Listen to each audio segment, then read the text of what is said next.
With this said, I'll go back to Andrew. So you mentioned that based on the data, and if I do recall, we had a PFS close to about 4 months, 3.8 in regard to the phase 1, and also the survival was about 13.8 months, and this moved to a phase 3 trial. Respectfully, and because we're under embargo, we're broadcasting today from Barcelona, and this is actually at ESMO in Barcelona. We'll not be able to discuss the phase 3 trial because the data is under embargo by ESMO, and respectfully, we have to respect that, even though proudly Andrew and myself, we were honored to lead that study that I'll be presenting tomorrow on the Presidential Symposium here in Barcelona. Nonetheless, we can talk at least about some basics of this study because there was a press release in that regard. So tell us first, what was the study? So this is the so-called ClarIDHy phase 3 trial. And I like the name, by the way. Yeah, sure. ClarIDHy. I like that name too. IDH and ClarIDHy. Yeah, Go of ahead. course, yeah. So, we obviously trying to address the question that for patients who fail the standard treatment, i.e. they have to fail up to 2 prior regimens, they have to contain either gemcitabine as well as fluoropyrimidine based treatment. Either or. Either, yeah. Got it. And patient will be randomized to receive either the IDH inhibitor versus the placebo. And clearly at the time of disease progression, which I think is very unique for this study design, it will allow crossover, meaning patient who actually randomized to the placebo, at the time of progression, they're actually allowed to get the Ivosidenib, IDH inhibitor. And the primary endpoint in this case, as you can imagine, is really looking at progression-free survival.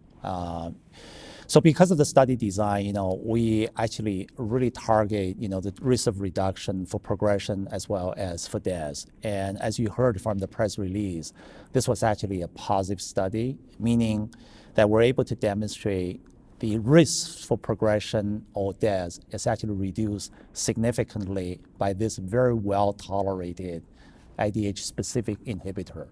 And so I think we're going to hear more from the presentation, but I think it's a very exciting trial. And I think this is actually the first time we're bringing a target agent potentially to this disease. Yeah. You said a lot of important things. Let me dissect them further. These are extremely important points. So, Martin, first question for you in regard to what you just heard from Andrew. Crossover. In general, forget about Ivosidenib. Let's forget about the whole story. But at the end of the day, we spoke about this a little bit earlier. You have patients with an IDH1 mutation. You're going to tell them that there is a study. They get randomized to the placebo. You say, you got randomized to the placebo. And remember, we don't have to even say sorry because we don't know if the drug works yet or not because the study is ongoing. But patient insists, I really need to get on that drug. So we end up with kind of, looking at the perspective, we'll do a crossover. This, as we heard from Andrew, will limit us in regard to the primary point, and now we're looking at PFS.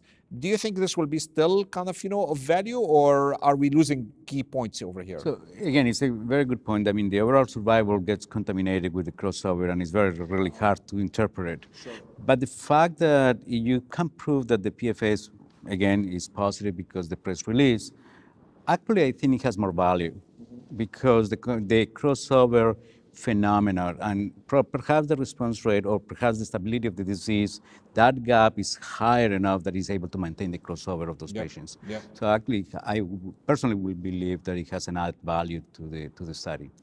You would say so. And I totally agree. If anything, there are some, by the way, statistical approaches that could be used to kind of like overcome that limitation. And if anything, it will be one way to really interpret the overall survival as if there was no crossover, to be able to tell us like really what that means ultimately per se. The other point that was brought up by Andrew in regard to tolerance of the drug, and this is going to be something that we'll wait and see how the phase 3 trial data has come. But I like that how he combined what we heard from the press release in regard to the outcome, along with the data from the phase 1 that I agree, it showed that the drug is well tolerated per se. With this said, it brings in the point about the genetic testing again one more time. And Andrea, you're going to hear this tomorrow. We're going to talk about it. It's a positive study. It already was reported in the press release. How are you going to change your kind of, push for the genetic testing in that regard? I think in U.S., the oncologist always pushing for the test, and I think it's the buyers, the insurance, the other, third party is kind of intervene that. I think this will be providing evidence, specifically for cholangiocarcinoma, we need to do it. And regardless of the insurance, they should approve it, whether Medicaid, Medicare, or what. And the patient should advocate for their testing as well, because sometimes, may not every oncologist know about it, may not every oncology watch this. So, and I think it's important for patient, we let patient know that need to be tested as well. I hear you. Teresa, proudly you're heavily involved in this trial. We're very proud to have worked with you all along. Are you excited about tomorrow?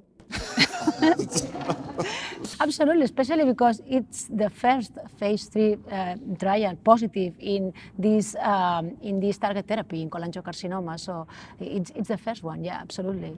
Yeah, I totally agree. I totally agree. If anything, I'm very happy you bring this up, because actually yourself and Andrew brought up the very critical, important point, which at the end of the day, the introduction of that data on the Ivosidenib that we are proud to report tomorrow here at ESMO in Barcelona is going to be the first time that we're bringing on board a targeted therapy in cholangiocarcinoma that will definitely benefit the patient that has a mutation. As we heard from Andrew, this kind of range around between the 20-25% at most. So by all means, at least we're helping 1/4 of the patients. And of course, with the efforts that we are seeing in regard to the BGJ 398, which also again is in phase 3 trial, let alone also the pefemigretinib, which is also in phase 3 trial, will be very important also opportunity for the patients with the FGFR2 mutations, fusion proteins. And of course, this will be hopefully, and this is what we hope for, and this is what we would like to see, more and more of those oncoming efforts in regard to the specific genetic changes that can occur, being either fusion protein or a mutation or what have we. We notice also it's very important that our colleagues brought up on multiple occasions is that if a mutation is to occur, could be the genetic changes might be altered based on the treatment of that specific target and have a new alteration regarding what the genetic mutations are. Yes. However, admittedly, at this point in time, we're not necessarily advocating for a second biopsy or repeated biopsies because we don't have yet an understanding how often these can happen. This, however, work that we all are doing and involved in until we see a better understanding of where the genetic changes might occur and take it from there.